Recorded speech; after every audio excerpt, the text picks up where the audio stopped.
Hello Akash, ഇതേടെ സ്ഥലം? ഇത് രാവണേശ്വരം കാവിന്റെ അടുത്തുനിന്ന് നേരെ റൈറ്റ് തിരിഞ്ഞാൽ നേരെ കിട്ടുന്ന വീട്. ആ, ഒന്ന് റോഡ് സൈഡ് നിൽക്കുവോ? ഓക്കെ ഓക്കെ നിൽക്കാം.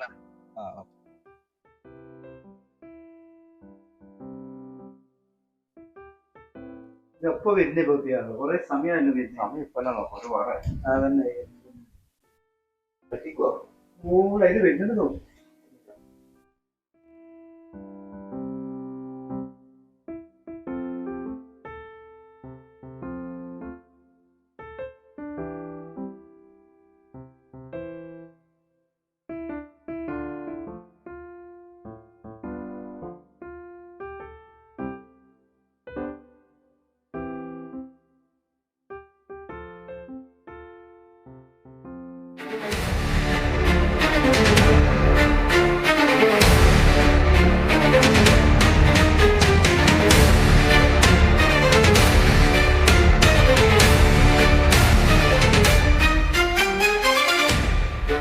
സാറേ വരൂ വരൂ.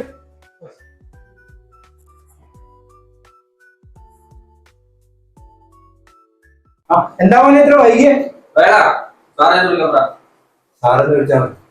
മറ്റൊന്നും ഈ സാറിന് ഇഷ്ടപ്പെടില്ല. ഏത് പീക്കും?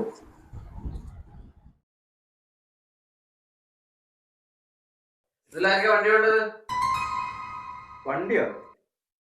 വണ്ടി ഞങ്ങൾ പറഞ്ഞില്ലല്ലോ. ആകാശേ, ഒന്നിങ്ങോട്ട് വന്നേ. നീ വണ്ടിക്ക് ബുക്ക് ചെയ്യുന്ന? ഇല്ല ചേട്ടാ, നമ്മ മറ്റേ കാര്യം സംസാരിക്കാൻ വേണ്ടിട്ടല്ലേ ഇയാളെ വരാൻ പറഞ്ഞത്? അതെ. ഇതെന്താ ഇയാള് വണ്ടി കിണ്ടി എന്നൊക്കെ പറഞ്ഞു നോക്കാം. ഇയാളെന്തേ ഈ വണ്ടി തന്നെ പറയുന്നത്? അത് ഈ സാറിന് പണ്ട് വണ്ടി കച്ചവടമായിരുന്നു. നിങ്ങൾ ഉദ്ദേശിച്ചത് ശരി തന്നെ, അത് കോഡ് ഭാഷയിൽ പറഞ്ഞതാണ്. സാറേ, സാർ പറഞ്ഞ കാര്യം അവർക്ക് മനസ്സിലായില്ല. നേരെ കാര്യം പറഞ്ഞു. Okay okay okay. അച്ഛന്റെ മോനാണോ പെണ്ണ് വേണ്ടത്? ഞാൻ അച്ഛനായിട്ടില്ല, ഞങ്ങൾ ആരും അച്ഛനായിട്ടില്ല. ഞങ്ങൾക്ക് മൂന്നാൾക്ക് തന്നെ പെണ്ണ് വേണ്ടത്. ചേട്ടൻ പെൻഷൻ പറ്റി കാണുമല്ലോ. ആ, പെൻഷൻ പറ്റി 40 വർഷമായി പെണ്ണ് കാണാൻ തുടങ്ങിയിട്ട്. അന്ന് പെണ്ണ് ഇഷ്ടം പോലെ ഉണ്ടായിരുന്നു. ഞാൻ അന്ന് ഡിമാൻഡ് ആക്കി. ഇന്ന് പെണ്ണ് ഡിമാൻഡ് ആക്കുന്നു. ഞാൻ വീട്ടിൽ ചേട്ടന് പ്രത്യുൽപാദന ശേഷി ഉണ്ടാവോ? അതിന് ഇന്നത്തെ കാലത്ത് വേണ്ട സൗകര്യങ്ങളൊക്കെ ഉണ്ടല്ലോ, അല്ലടോ? അല്ല സാറേ. ആട്ടെ, ഏത് മോഡൽ വണ്ടിയാ വേണ്ടത്? വണ്ടി സോറി. എത്ര പ്രായം പെണ്ണുങ്ങൾക്ക് വേണം? പ്രായം കൂടുന്തോറും പൈസ കുറയും, പ്രായം കുറയും തോറും പൈസ കൂടും. പറ്റുമോ? പൈസ എനിക്ക് വിഷയേ അല്ല. എനിക്കൊരു 30 വയസ്സ് വരെ ആവാം. ഓക്കെ സാറേ, ഞാൻ സാധാരണക്കാരൻ, കൂലി പണിക്ക് പോകുന്ന ആള്. 50,000 1 ലക്ഷം വരെ. അതിന്റെ അപ്പുറം എനിക്ക് കയ്യില്ല സാറേ. കൊറേ കൊടുത്തു. എങ്ങനെയെങ്കിലും ഒരു പെണ്ണിനെ സെറ്റ് ആക്കി സാറേ. നോക്കാം സാറേ. ഒരു 25-30 ആ പ്രായത്തിലുള്ള പെൺകുട്ടികൾ. എമൗണ്ട് കുറച്ച് കൂടും, പക്ഷെ ഇതൊന്നും വേണ്ടതല്ല സാറേ. ഇതെല്ലാം കുഞ്ഞിനാവുണ്ടായിരുന്നു. ഞാൻ സാധാരണക്കാരനായ ഒരു വ്യക്തി, അത്രേ ഉള്ളൂ. അപ്പോ എന്നാലും നാട്ടുകാർക്ക് മുമ്പിൽ എനിക്കൊന്നും തിരിഞ്ഞു കാണും. അപ്പോ ഇതുപോലെ ഒരുപാട് ആൾക്കാർ കൊടുത്തു കഴിഞ്ഞു, പക്ഷെ ഒന്നും സക്സസ് ആയില്ല. ഞാൻ എങ്ങനെയെങ്കിലും ഇതൊന്നും സക്സസ് ആക്കില്ല. നമുക്ക് ശരിയാക്കാം. വേളെ കാര്യങ്ങളൊക്കെ പറഞ്ഞോളൂ. നിങ്ങൾ 3 ആളും 1 ലക്ഷം രൂപ അഡ്വാൻസ് ആയിട്ട് തരണം. എന്നാലേ കാര്യങ്ങൾ മുന്നോട്ട് പോകും. ചേട്ടാ, നിങ്ങളെ ചൂഷണം ചെയ്യുന്നെന്ന് വിചാരിക്കരുത്. നിങ്ങൾക്കൊരു നല്ല കുടുംബജീവിതം വേണമെന്ന് തന്നെ എന്റെ ആഗ്രഹം. പക്ഷേ എനിക്ക് പെണ്ണിന്റെ വീട്ടുകാർക്കും കൊടുക്കണം പൈസ.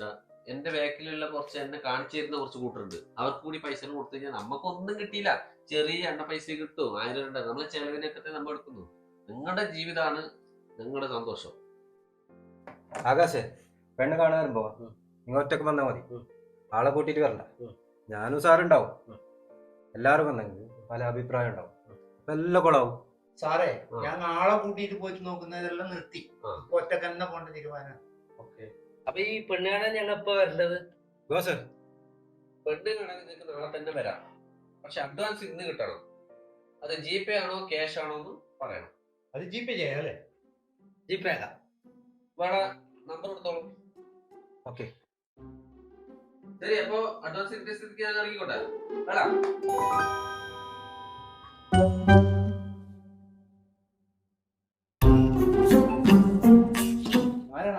ഈ കാലത്തിന്റെ ഒരു പോക്ക് ഈ ബ്രോക്കറെ സാറേന്ന് വിളിക്കേണ്ട ഒരു കാലം വന്നു പോയി. ആകാശേ, ഈ ബ്രോക്കറെ നിനക്ക് എങ്ങനെ കിട്ടി? അതൊരു ഫ്രണ്ട് വഴി കിട്ടിയതാണ്. പക്ഷെ ആള് നല്ല ആള് കിട്ടാ, വിശ്വസിക്കാവോ? നല്ല കഴിവിലെ വ്യക്തിയാണ്, സൂപ്പറാക്കി തരും. എല്ലാം ശരിയായ മതി, ശരിയായ മതി. വരൂ സാർ.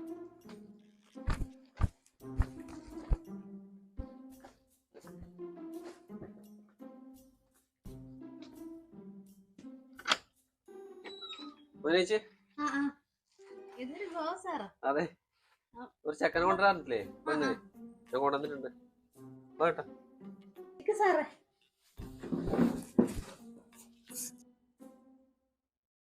ചേച്ചി പെണ്ണിനൊന്ന് വിളിച്ചോ. മോളെ മോളെ കൊടുക്ക്.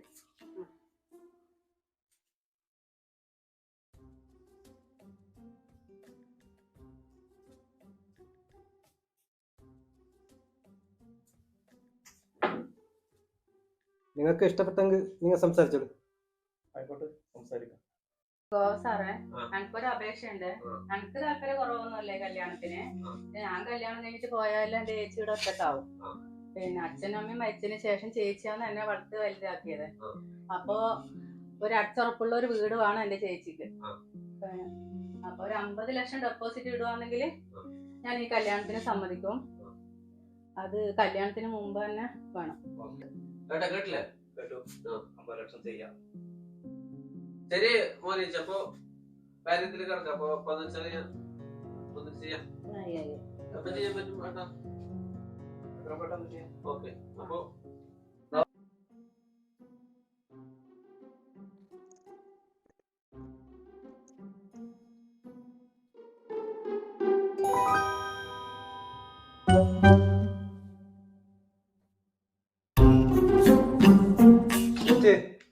സാർ വന്നിട്ട് ഇതാരും ഗോവ സാറോ? ഇരിക്ക് സാറേ. ചേച്ചി, ഞാൻ എന്താ പറഞ്ഞ ചേച്ചിക്ക് ഒരാളെ കൊണ്ട് തരാണ്. ചേച്ചി പറഞ്ഞ പോലത്തെ ഒരാൾ തന്നെയാണ് അദ്ദേഹം. ഞാൻ വെള്ളം എടുത്തിട്ട് വരാം. ശരി.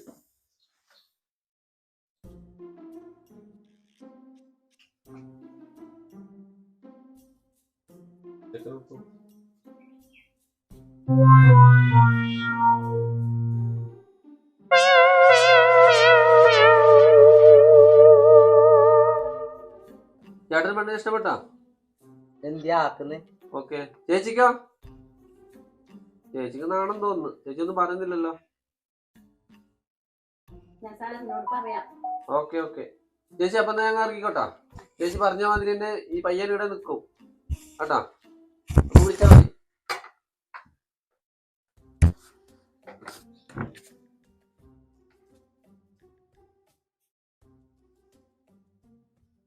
സാറേ, ആ. ആ പെണ്ണുങ്ങ എന്തിങ്ങനെ കാലുകൊണ്ട് ഇങ്ങനെ കാണിച്ചോണ്ടായത്? അതറിയില്ല. നിങ്ങളെ വരച്ച വരെ നിർത്തുന്ന വരക്കുന്നതിന്റെ ഉദ്ദേശം.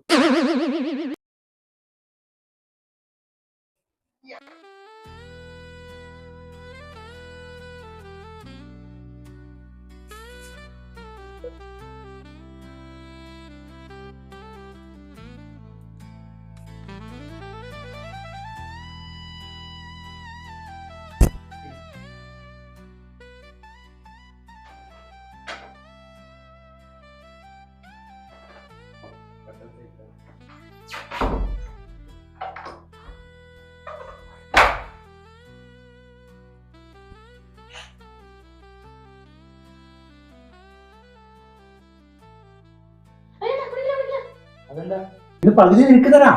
അങ്ങനെയല്ലേട്ടാ, എന്റെ കല്യാണം കഴിയാൻ വേണ്ടിയിട്ട് വീട്ടിലൊരു പൂജ വന്നിട്ടുണ്ട്. അതുകൊണ്ട് 1 മാസം കഴിഞ്ഞ് ആദ്യത്തെ പറ്റൂ. പിന്നെ ചേട്ടാ, ഈ പാല് കേടാവാണ്ട് സൂക്ഷിക്കണം. ഫ്രിഡ്ജിൽ മറ്റോ വെച്ചാൽ മതി. ഇനി രാവിലെ ഓരോ സ്പൂൺ വെച്ച് കുടിക്കണം. പാല് കേടായാൽ നമ്മുടെ ദാമ്പത്യ ജീവിതം മോശമാവും. അതുകൊണ്ട് കുഴപ്പമൊന്നുമില്ലല്ലോ. ഏതായാലും 40 വർഷം കാത്തുന്നില്ലേ? ഇനി 1 മാസമല്ലേ, എന്തിനെങ്കിലും സഹിച്ചു നിന്നോളാം. നാളെ പൂജ തുടങ്ങുന്നത്. അപ്പൊ നാളെ ഞാൻ വീട്ടിലേക്ക് പോകും. അമ്മ കൂട്ടാൻ വരും. ചേട്ടന് വിഷമൊന്നുമില്ലല്ലോ? എന്ത് വിഷമം? ചേട്ടനെ ഇവിടെ കാണാൻ വെച്ചായിരുന്നു. ഞാൻ അപ്പുറത്ത് തുമ്പി കിടക്കാം.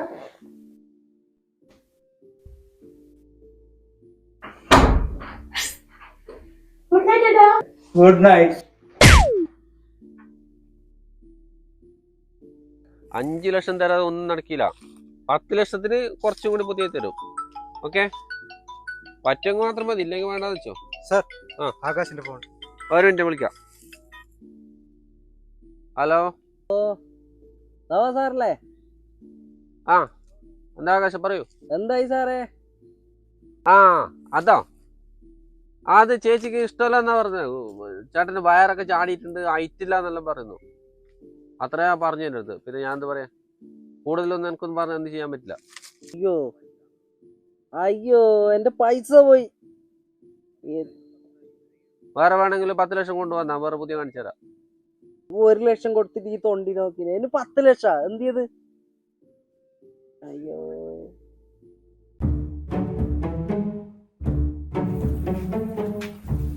ഹലോ, നേരത്തെ താമസം ഉണ്ട് അവര് ചേച്ചി അനിയത്തിയല്ലേ?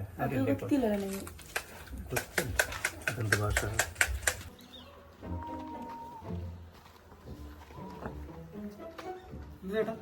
ഇവിടെ ഒരു അമ്മിമോളും താമസം ഉണ്ടായിട്ടേ ഉണ്ടായിരുന്നു, ഒരു വാടിക്ക ഉണ്ടായിരുന്നു. ഒരു മാസം മുമ്പ് പോയി. എന്താണ് പ്രശ്നമൊന്നുമില്ല. അപ്പൊ നിനക്ക് അന്ന് തരാനല്ലോ 1500 റുപ്യ വെച്ചോ. വേറെ ഫോൺ കോളായിട്ട് വന്നിട്ടാ പിന്നെ? ഇല്ല, വന്നിട്ടാ, അറിയിക്കാം. പിന്നെ 50 ലക്ഷം ഡെപ്പോസിറ്റ് ഇട്ടത് ഞാൻ പറഞ്ഞിട്ടാ, ഇത് നമുക്കൊരു പകുതി തന്നെ എന്തായാലും തരണം കേട്ടാ. പകുതി ഇല്ല, 10,000 തരാം. അതെങ്ങനെയാപ്പാ? ഇതിനടുത്ത് നമുക്ക് കിട്ടുമല്ലോ ചാൻസ്. അപ്പൊ ആദ്യം തരാം. ആ നോക്കാം. അയ്യോ നീ മതിയാക്ക്, എനിക്ക് ഇത് കണ്ടപ്പോ കിട്ടും. അത് ലാസ്റ്റ് തരാന്ന് പറഞ്ഞു, ഇന്ന് തരാറുള്ളത്. ജീപ്പിൽ പോയാലൊന്നും ശരിയായില്ല. ഇനിയും പെണ്ണ് കാണാനുണ്ട്, ഒരു ടീം വിളിക്കും. അപ്പൊ നമുക്ക് പോവാം. അതല്ലല്ലോ പറഞ്ഞ വാക്കിന് വിലയാണ്. എനിക്കിപ്പോ എല്ലാം കണക്ക് കൂട്ടിട്ട് ഒരു 15 അത് കിട്ടിയേ തീരും. ചായയെല്ലാം കൊണ്ടുവരുമ്പോ ഏതാ ചെക്കൻ? ഞങ്ങൾ എത്ര വേഷം കെട്ടി ഓനാകെ 1 ലക്ഷം തന്നിട്ടു. പാവത്തിന് അതിനെ പറ്റിച്ചത് കരയിലാണ്. പിന്നെ ഇവക്ക് കിട്ടിയ സ്വർണ്ണം ഉണ്ടല്ലോ, അതൊരു കാരണവശാലും ഞാൻ കൊടുക്കില്ല. അത്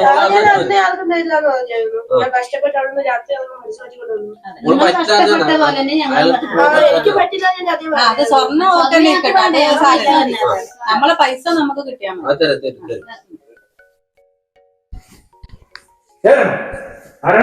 ഓ, ആ കുഞ്ഞിനാവട്ടെ, കുഞ്ഞിനാവട്ടെ, നിങ്ങളെ ഞാൻ വിളിക്കാൻ വേണ്ടി വിചാരിച്ചത്. എന്തായി കുഞ്ഞിനാവട്ടാ, വിരുന്നും കാര്യങ്ങളും കഴിഞ്ഞിട്ട് അടിപൊളിയായ? നാരായണ, അത് പറയാൻ തന്നെ ഞാനിവിടെ വന്നത്. മംഗലം കഴിഞ്ഞന്ന് രാവിലെ ഓള് പൂജ കണ്ട് എറിഞ്ഞിട്ട് വീട്ടിൽ പോയി. പിന്നെ രാത്രിയത്തെ കഥയൊന്നും പറയണ്ട, എനിക്ക് സഹിക്കാൻ കഴിഞ്ഞില്ല. കാരണം ഒരാഴ്ച കഴിയുമ്പോൾ ഞാൻ ഓളെ വീട്ടിലേക്ക് പോയി. പോകുമ്പോഴേക്ക് അവിടെ ഒരു ആണുങ്ങളുണ്ട്. ആണുങ്ങളോട് ഞാൻ ചോദിക്കുമ്പോൾ ആണുങ്ങൾ പറഞ്ഞെന്ത് ചെയ്ത്, ഇവിടെ 1 മാസത്തേക്ക് വാടകയ്ക്ക് ഒരു അമ്മിമോളുണ്ടായിന്, അവര് ഞാൻ പോയി. കുഞ്ഞിനാവട്ടെ, അതേപോലെ ഞാനും പോയി.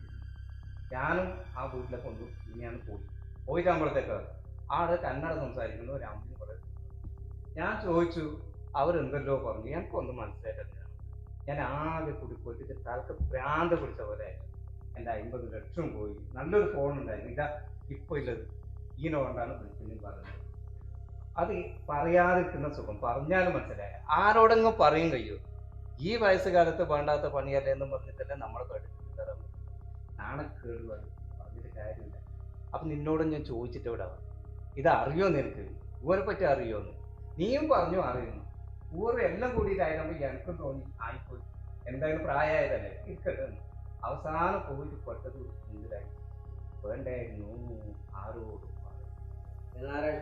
എന്റെ വീടും സ്ഥലവും പണയം വെച്ചിട്ടാണ് 1 ലക്ഷം റുപ്യ ഞാൻ കൊടുത്തത്. എന്നിട്ട് കാണിച്ചത് ആ പൂക്കാച്ചത്തോണ്ടിന. ഞാൻ വിളിച്ചു ആ മുടിയന. അപ്പൊ പറഞ്ഞെന്ത് തരാ, ഓക്ക് ഇഷ്ടമില്ല, എനിക്ക് വയറുണ്ട്, നീളം കുറവ് വരും, ഇനി 10 ലക്ഷം കൊടുക്കണോ, പുതിയത് കാണിച്ചു തരാണ്. 10 ലക്ഷം ആകെ എന്റെ ജീവിതം ഓഞ്ഞാട്ടെ. എനിക്ക് അത്രയല്ലേ ഇപ്പൊ പൈസ പോയിട്ടു. എന്റെ 1 കോടി ഉപ്പേരിട്ടും 10-40 പവൻ. ഇന്ന് സ്വർണത്തിന്റെ വില നിൽക്കാറ്. ആ നീഗ്രോന്റെ മുടി വെച്ച് പറയുന്നില്ല. ഞാൻ ഒന്നാതെ എല്ലാം പോയി അറിയണം, പറഞ്ഞിട്ട് കാര്യമില്ല.